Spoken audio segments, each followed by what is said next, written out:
अस्सलामुअलैकुम स्टूडेंट्स आज हमारा C++ का लेक्चर नंबर 4 है। जो आज हमने पढ़ना है वो हम procedural and non procedural languages में डिफरेंस पढ़ेंगे कि उनमें क्या डिफरेंस होता है, और हमने हाई लेवल और लो लेवल लैंग्वेजेस के दरमियान डिफरेंस पढ़ना है कि दोनों के दरमियान क्या डिफरेंस होता है। पहले तो हम देखते हैं कि प्रोसीजरल और नॉन प्रोसीजरल लैंग्वेजेस के दरमियान क्या फ़र्क होता है, इन दोनों में क्या क्या फ़र्क होते हैं। जैसे हम लोगों ने क्लास लेक्चर में पढ़ा था कि जो प्रोसीजरल लैंग्वेजेस होती हैं वो हमारी थर्ड जनरेशन लैंग्वेज है, और जो नॉन प्रोसीजरल लैंग्वेज थी वो कौन सी लैंग्वेज थी, वो आपकी फोर्थ जनरेशन लैंग्वेज थी। थर्ड जनरेशन और फोर्थ जनरेशन में आज हम फ़र्क देखेंगे कि इन दोनों में क्या फ़र्क है।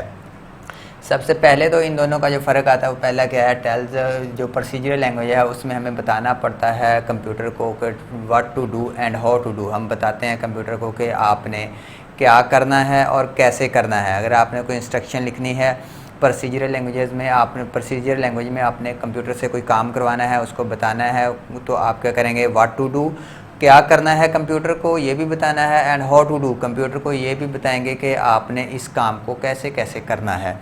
तो इसके अलावा आ जाए, अगर आप नॉन प्रोसीजरल लैंग्वेजेस देखें तो उसमें क्या है, व्हाट टू डू कि आपने कंप्यूटर को जस्ट इतना बताना है कि व्हाट टू डू आपने क्या करना है, नॉट हाउ टू डू ये नहीं बताना कि आपने कैसे करना है। कंप्यूटर को खुद ही पता है, उसको प्रोसीजरल नॉन प्रोसीजरल लैंग्वेज को खुद ही पता होता है कि उसने ये काम कैसे कैसे करना है, और उसने वो खुद ही कर लेना। आपने जस्ट बता देना है कि मेरा ये काम कर दिया जाए तो वो आपका काम हो जाएगा।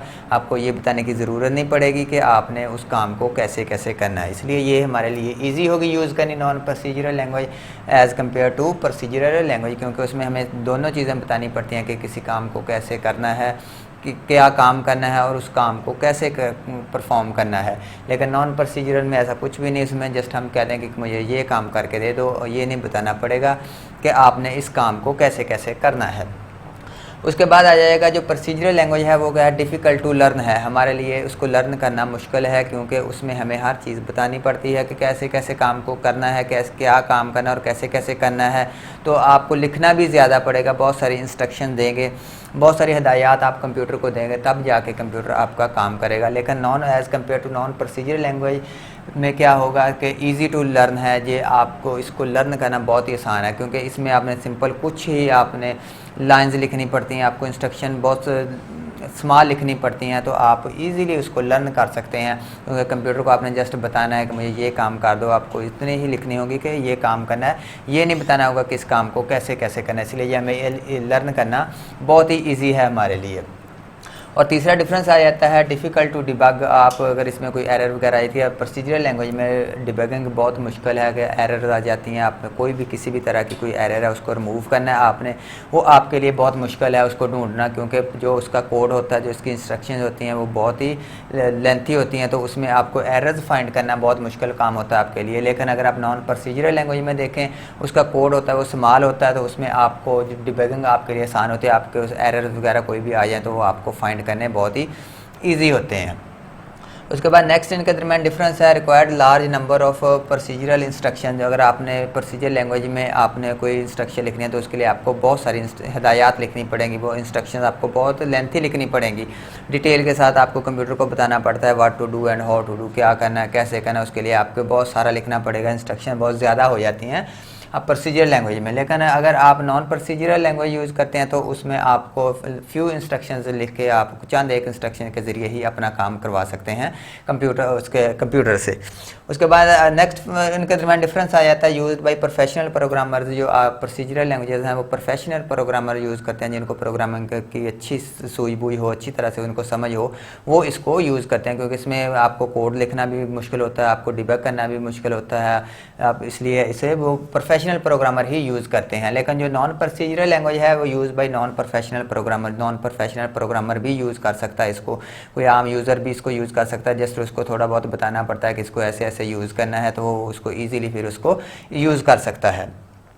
उसके बाद नेक्स्ट इनके दरमियान डिफरेंस आ जाएगा इज़ फाइल ओरिएंटेड। जो प्रोसीजरल लैंग्वेज है फाइल ओरिएंटेड लैंग्वेज है, इसमें क्या होगा, इसमें आप इंस्ट्रक्शन देते हैं, डाटा उसके अंदर एंटर करते हैं, तो ये हमारी फाइल ओरिएंटेड लैंग्वेज होगी जो आपकी प्रोसीजरल लैंग्वेज है।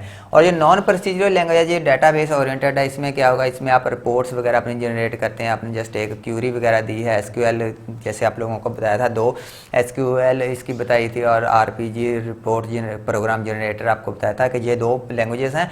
इसमें क्या डाटाबेस ओरिएंटेड है, क्या होगा कि आपने जस्ट कोई एक क्यूरी लिख के अपनी रिपोर्ट वगैरह जनरेट करते हैं, कोई भी आप इन्फॉर्मेशन लेते हैं। इसमें क्या करते हैं, फाइल ओरिएंटेड में आप डाटा कंप्यूटर को देते हैं, जैसे सी था, फोर्टन था, बेसिक था, ये कोबल थी, ये डिफरेंट लैंग्वेजेस थी, उसमें आप कंप्यूटर को देते हैं, दे के फिर वो आपका काम करता है। इसमें जस्ट हम क्या करते हैं, जो नॉन प्रोसीजर है उसमें हम अपनी रिपोर्ट्स वगैरह प्रिंट करते हैं। और लास्ट इनके दरमियान डिफरेंस है, जो प्रोसीजरल लैंग्वेज है वो उसका जो कोड होता है वो कम्प्लेक्स होता है, वो लिखना बहुत मुश्किल होता है, कम्प्लेक्स कोड होता है। एंड लार्ज प्रोग्राम साइज, जो प्रोग्राम का साइज़ होता है वो बहुत बड़ा हो जाता है, क्योंकि उसमें आपको इंस्ट्रक्शन बहुत ज़्यादा लिखनी पड़ती हैं। तो आपका जो उसका लार्ज प्रोग्राम का साइज़ होगा वो भी बहुत बड़ा होगा, और जितना साइज़ प्रोग्राम का बड़ा करते जाएंगे प्रोग्राम आपका उतना ही कम्प्लेक्स होता जाएगा। लेकिन अगर आप देखें नॉन प्रोसीजरल लैंग्वेज को देखें तो उसमें easy and small program size, ये आपका जो प्रोग्राम कोड होगा वो इजी होता है। क्यों वो इजी होता है, क्योंकि वो स्मॉल प्रोग्राम साइज होता है। एक जो उस प्रोग्राम का साइज़ होता है वो स्मॉल होता है, चंद एक फ्यू इंस्ट्रक्शंस आप लिखते हैं, लिखने के बाद आपका काम हो जाता है। तो आपके लिए ईजी होगा, उससे हमें लिखना भी ईजी होगा, उससे हमें समझना भी ईजी होगा, हमें उसे डिबग करना, उसे चलाना, उसमें एरर्स फाइंड करना, हर काम हमारे लिए ईजी होगा। तो इसलिए जो नॉन प्रोसीजरल लैंग्वेजेस हैं जो हमारे लिए यूज़ करना बहुत ही ईजी हैं as compare to procedural languages. उसके बाद हम आ जाते हैं हाई लेवल और लो लेवल लैंग्वेजेस के दरमियान डिफरेंस, जो हमने लास्ट लेक्चर में पढ़ा था कि हाई लेवल लैंग्वेज और लो लेवल लैंग्वेजेस कौन सी होती हैं। लो लेवल लैंग्वेज वो ही होती है जो नियर टू कंप्यूटर होती है, जो कंप्यूटर को डायरेक्टली या इजीली समझ आ जाती है, वो आपकी लो लेवल लैंग्वेज होती है। जो हाई लेवल लैंग्वेज हमारी होती है वो कौन सी है, near to human language and far from computer hardware, जो कंप्यूटर हार्डवेयर से बहुत दूर होती है और हमें ईजिली समझ आ जाती है, वो इंग्लिश लाइक वर्ड होती है।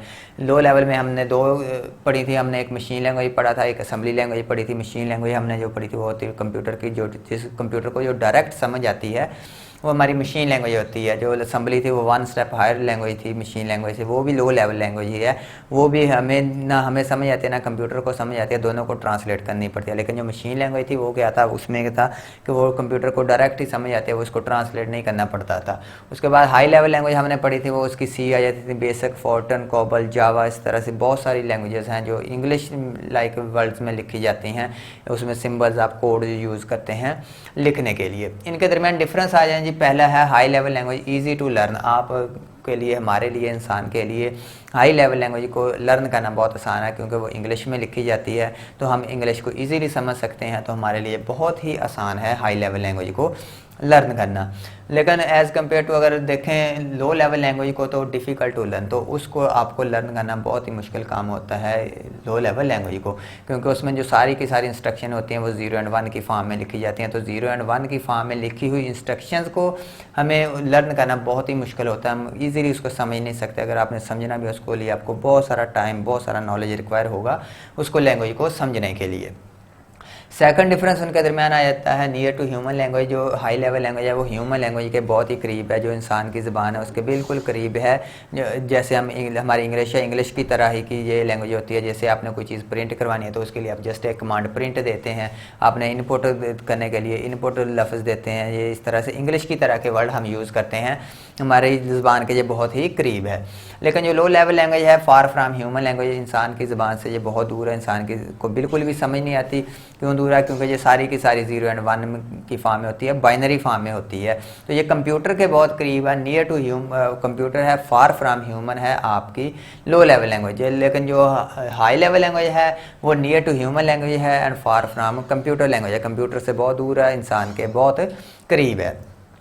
उसके बाद आ जाए जी थर्ड इनके दरमियान डिफरेंस है। अगर आपने हाई लेवल लैंग्वेज में कोई प्रोग्राम लिखा है, कोई कोड लिखा है, तो उसके लिए आपको translator is required, translator required होता है, क्योंकि कंप्यूटर है उसको हाई लेवल लैंग्वेज बिल्कुल भी समझ नहीं आती, वो डायरेक्टली उसको समझ नहीं सकता। वो क्या करना पड़ेगा, उसको उसे अपनी लैंग्वेज में ट्रांसलेट करना पड़ेगा। ट्रांसलेट किस में करना पड़ेगा, उसको मशीन लैंग्वेज में 0-1 की फॉर्म में ट्रांसलेट करना पड़ेगा, या 0-1 की फॉर्म में ट्रांसलेट करना है तो उसके लिए कोई ना कोई ट्रांसलेटर भी होना लाजमी है कि जो उसको ट्रांसलेट करके उस लैंग्वेज को दे।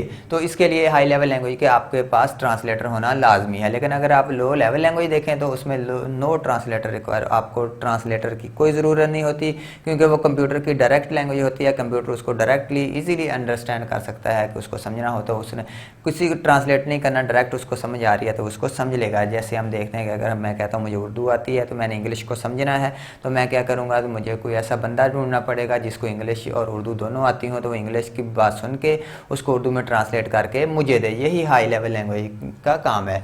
अगर लो लेवल देखें, अगर मैं कहता हूँ मुझे कोई डायरेक्ट मेरी ही लैंग्वेज में बता रहा हो तो मुझे उसके लिए ट्रांसलेट करने की ज़रूरत नहीं पड़ेगी, मैं उसको डायरेक्टली समझ लूँगा, इसलिए ये फास्ट भी एग्जीक्यूशन होगी। नेक्स्ट डिफरेंस भी इसका यही है कि अगर आपका हाई लेवल लैंग्वेज में आपने कोई प्रोग्राम लिखा है तो स्लो इन एग्जीक्यूशन, तो क्या होगी, इसकी एग्जीक्यूशन स्लो होगी, वो काम स्लो करेगा, वो स्लो चलेगी। क्यों स्लो चलेगा, क्योंकि उसको ट्रांसलेट करना पड़ता है। जब आपने हाई लेवल लैंग्वेज में कोई प्रोग्राम लिखा तो उसको ट्रांसलेट होने में भी टाइम लगेगा। जो ट्रांसलेट होने में टाइम लगेगा तो उससे आपकी एग्जीक्यूशन स्लो हो जाएगी। कंप्यूटर उसको पहले ट्रांसलेट करेगा, ट्रांसलेट करने के बाद उसको फिर समझेगा, फिर उसको उस पर कोई ना कोई अमल करेगा। लेकिन अगर आप लो लेवल लैंग्वेज देखें, फास्ट इन एग्जीक्यूशन है, क्योंकि उसको ट्रांसलेट नहीं करना पड़ता, उसको डायरेक्ट ही समझ आ जाती है, वो उसको इजीली फास्ट एग्जीक्यूट कर सकता है, बड़ी तेज़ी से चला सकता है। जैसे मैं अगर कोई मेरी लैंग्वेज में मुझे बात बताए तो मैं उसको इजीली बड़ी आसानी से बहुत जल्दी समझ जाता हूँ। अगर किसी और लैंग्वेज में बताए तो मुझे क्या करना पड़ेगा, पहले मुझे उसे अपनी लैंग्वेज में ट्रांसलेट करना पड़ेगा, ट्रांसलेट करने के बाद फिर उसको मैं समझूंगा। उसके बाद आ जाएगा ईजी टू मॉडिफाई। अगर आप हाई लेवल लैंग्वेज में कोई प्रोग्राम लिख रहे हैं तो ईजी टू मॉडिफाई, अगर आपने उसमें कोई चेंजिंग करनी है, कोई एरर आ जाती है, एरर फाइंड करनी है, कोई भी चेंजिंग करनी है, कुछ भी करना है, मॉडिफाई, जितनी भी मॉडिफिकेशन आ जाती है आपकी सारी की सारी, वो बहुत ही आपके लिए ईजी होती है, क्योंकि आपको वो समझ आती है लैंग्वेज ईजीली, तो आप उसको मॉडिफाई भी ईजीली कर सकते हैं, कोई भी चेंजिंग आप ईजीली कर सकते हैं। लेकिन अगर आपने लो लेवल लैंग्वेज में आपने कोई चेंजिंग करनी है, उसको मॉडिफाई करना है, वो बहुत ही डिफ़िकल्ट टू मॉडिफाई है, तो आपके लिए मॉडिफाई करना बहुत ही आसान होगा, मुश्किल होगा, क्योंकि आपको वो सारी की सारी एक 0-1 देखना पड़ेगा, फिर जाके आप उसको मॉडिफाई कर सकते हैं। उसके बाद जो इनका नेक्स्ट डिफरेंस है, नेक्स्ट आ जाता है not provide much facility eight hardware level. जो आपका हाई लेवल लैंग्वेज है वो हार्डवेयर लेवल पे फैसिलिटी प्रोवाइड नहीं करती। तो अगर आपने प्रोग्राम लिखना है तो आप हार्डवेयर को नहीं के बारे में पूरी मालूमात नहीं देखेंगे, के बारे में नहीं पूरा जानेंगे आप। सिंपल आपने उसमें हाई लेवल लैंग्वेज में प्रोग्राम लिख देना है, आपको हार्डवेयर के बारे में जानने की कोई ज़रूरत नहीं होती। और दूसरा ये है कि आपने हाई लेवल लैंग्वेज में जो प्रोग्राम लिखा है वो आप किसी भी तरह के हार्डवेयर पे, किसी भी कंप्यूटर पे चला लें, वो उस पर रन होगा, चलेगा। उस बाहर कंप्यूटर के लिए आपको अलग-अलग से प्रोग्राम लिखने की ज़रूरत नहीं पड़ेगी। लेकिन जो लो लेवल लैंग्वेज है provide facility eight hardware level, उसके लिए क्या है, आप हार्डवेयर लेवल पे आप जिस तरह का आपका हार्डवेयर है, जिस तरह का आपका कोई प्रोसेसर है, कोई कंप्यूटर है, आप उसी तरह का उसका प्रोग्राम लिखेंगे, उसी तरह का उसका कोड लिखेंगे। आपको फैसिलिटी प्रोवाइड करती है हार्डवेयर लेवल पे प्रोग्राम लिखने की। आप हार्डवेयर के बारे में जो जिस तरह का हार्डवेयर है उसी तरह का प्रोग्राम लिखेंगे। इसके लिए क्या है, अब हर प्रोसेसर का अलहदा से कुछ लैंग्वेज होगी, जो मशीन लैंग्वेज होगी हर प्रोसेसर की डिफरेंट होगी, 2 प्रोसेसर की सेम नहीं होगी, एक प्रोसेसर की और होगी, दूसरे प्रोसेसर की आपकी और होगी।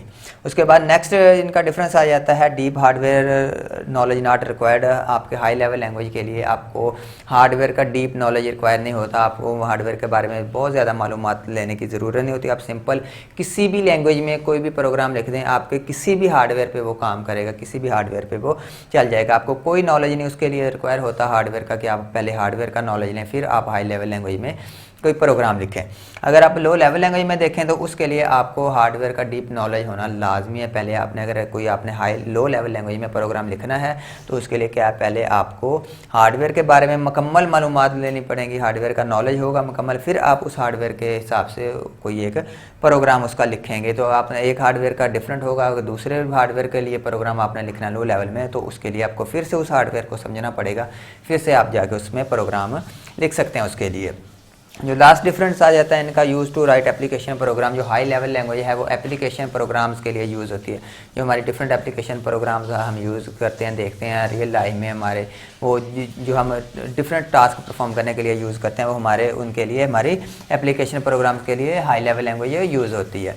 अगर आप लो लेवल लैंग्वेज को देखें तो use to write hardware program, तो ये हार्डवेयर प्रोग्राम्स ये सिस्टम सॉफ्टवेयर के लिए यूज़ होती है लो लेवल लैंग्वेज। जैसे लास्ट लेक्चर में भी बताया था कि जैसे हमारी असम्बली होती है वो हमारे ऑपरेटिंग सिस्टम वगैरह या सिस्टम सॉफ्टवेयर लिखने के लिए यूज़ होती है। क्योंकि वो कुछ समझ इंसान को आती है, कुछ कंप्यूटर को आती है, तो मिलकर वो दोनों समझ लेते हैं। तो लिखना भी आसान है, कंप्यूटर को भी समझना आसान, हमारे लिए भी कुछ लिखना आसान हो जाती है।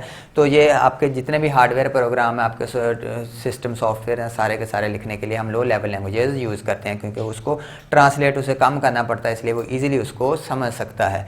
लेकिन अगर आप इसी हाई लेवल लैंग्वेज में ऑपरेटिंग सिस्टम लिखेंगे, कोई अपना हार्डवेयर सिस्टम सॉफ्टवेयर लिखेंगे, तो वो कंप्यूटर को उससे पहले मुकम्मल ट्रांसलेट करना पड़ेगा, फिर उसको वो समझेगा। ये आज का हमारा लेक्चर था। अगर आपका कोई क्वेश्चन हो तो आप मुझसे पूछ सकते हैं, कमेंट में भी पूछ सकते हैं, ईमेल करके भी पूछ सकते हैं।